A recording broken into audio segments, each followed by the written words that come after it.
سود کے رواج سے باہمی جو محبت کے سلوک ہیں اس کو بھی نقصان پہنچتا ہے، کیونکہ جب آدمی سود کا عادی ہوتا ہے تو وہ کسی کی قرض حسن سے مدد وہ نہیں کر سکتا، کیونکہ وہ سوچے گا کہ اس کو ضرورت ہے، میں اس کو 10 لاکھ روپے دے دوں تو مجھے کیا فائدہ حاصل ہوگا، اگر یہ 10 لاکھ روپے اگر میں 10 سال کے لیے بینک میں رکھ دوں تو مجھے کتنا سودی نفع ہو جائے گا۔ تو یہ جو ریشو انٹرسٹ جو ریٹ مقرر کیا گیا اور لوگوں کے ذہنوں میں راسخ کر دیا گیا، اس سے یہ نقصان ہوا کہ پھر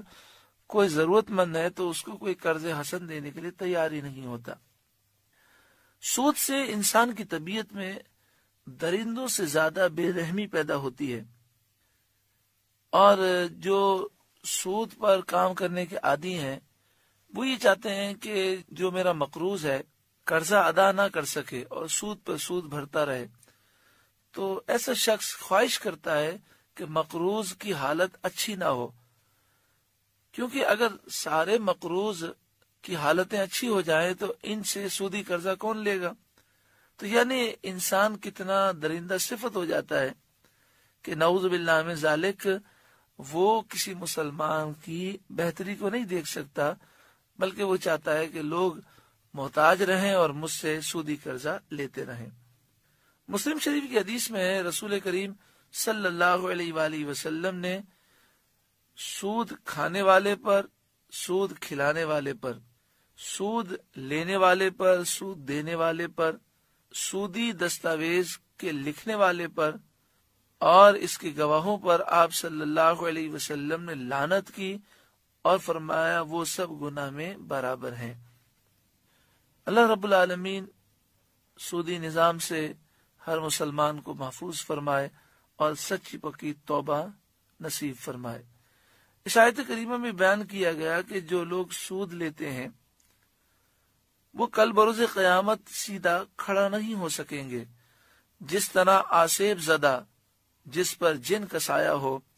سیدھا کھڑا نہیں ہو سکتا، گرتا پڑتا چلتا ہے۔ قیامت کے روز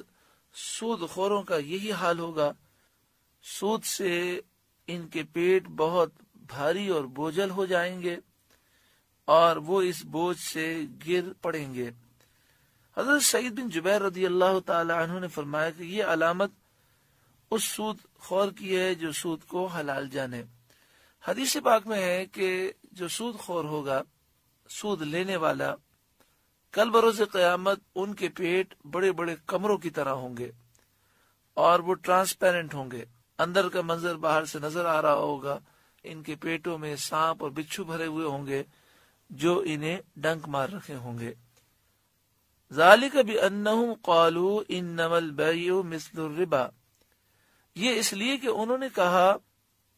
بیع بھی تو سود ہی کی طرح ہے، یعنی بزنس کرنا بھی تو سود کی طرح ہے۔ یہ کافروں نے کہا کہ سود میں بھی نفع ہے اور بزنس میں بھی تو نفع ہے۔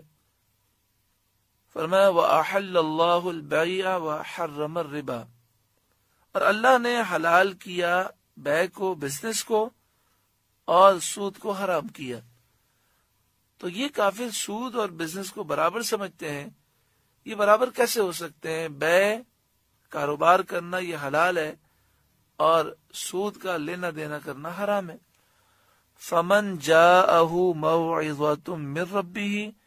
تو جسے اس کے رب کے پاس سے نصیحت آئی، فَانْتَهَا، اور وہ باز رہا، فَلَهُ مَا سَلَفَ، تو اسے حلال ہے جو پہلے لے چکا۔ اس سے مراد یہ ہے کہ اس آیت کے نازل ہونے سے پہلے سود حلال تھا، جب یہ آیت نازل ہو گئی سود حرام ہو گیا۔ تو فرمایا گیا کہ اس آیت کے نازل ہونے سے پہلے جس نے سود لیا تھا، اب آیت کے نازل ہونے کے بعد اس سے توبہ کر لی کہ اب میں سود نہیں لوں گا، تو پہلا لیا ہوا اس کے لیے حلال ہے۔ یہاں پر یہ وضاحت سماعت کر لیں، یہ حکم کا تعلق اس دور سے ہے کہ جب یہ آیت کریمہ نازل ہوئی اور نازل ہونے سے پہلے کسی نے سود کا لین دین کیا ہے۔ اگر کوئی شخص سود کا لین دین کرتا ہے اور پھر وہ توبہ کر لیتا ہے تو جتنا مال اس نے سود کے طور پر لیا ہے وہ سب اسے نکالنا ہوگا اور کسی غریب کو بغیر ثواب کی نیت کے اسے دینا ہوگا۔ وَأَمْرُهُ إِلَى اللَّهِ، اور اس کا معاملہ اللہ کے سپرد ہے۔ وَمَنْ عَادَ، اور جو اب ایسی حرکت کرے گا دوبارہ، فَأُولَٰئِكَ أَصْحَابُ النَّارِ، یہی لوگ جہنمی ہیں، ہم فیہا خالدون، وہ اس میں مدتوں رہیں گے۔